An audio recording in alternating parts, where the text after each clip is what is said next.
For today's video mga idol, no, dumaan po tayo kahapon sa kay kabady bag nating papalmas, no.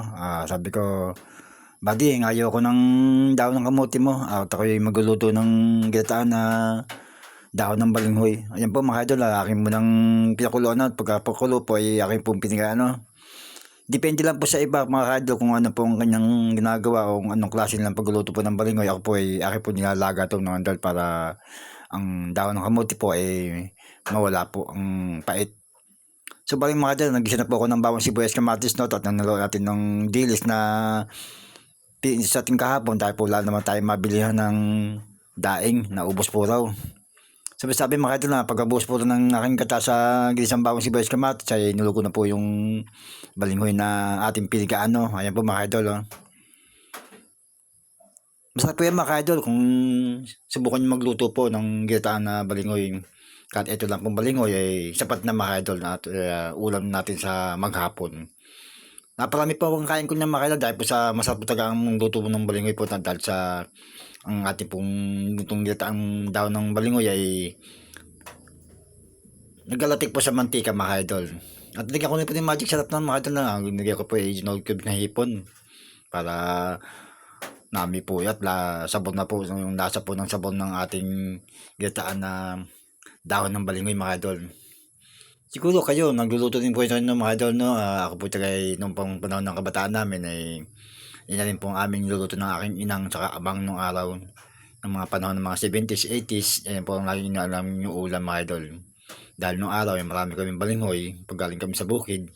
Nag-uuwi po kami ng amang ko ng mga dahon-dahon ng talbos at ang aming ginagataan po mga idol. Sa bali mga idol, nakaluto na po ako ng ulam, no. Ayan po, oh. Tapos po, tayo po kumain mga idol.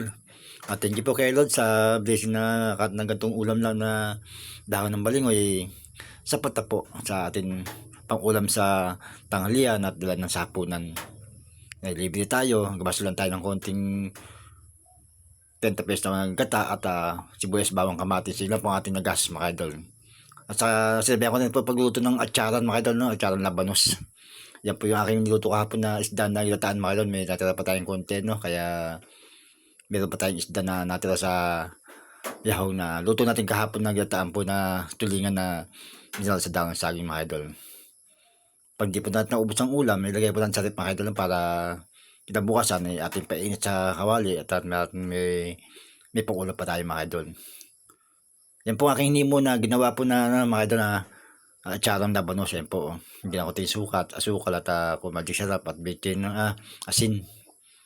Sa po mga idol, ang kamatis po, yan pong kamatis po at may bawang sibuyas, yung labanos ay gamot po yan sa mga namamanhid dating katawan, paa, tuhod para sa taglamig na panahon mga idol. Yan po ang aking kinakain at recipe ko sa panahon na taglamig mga idol, ang labanos na atsara.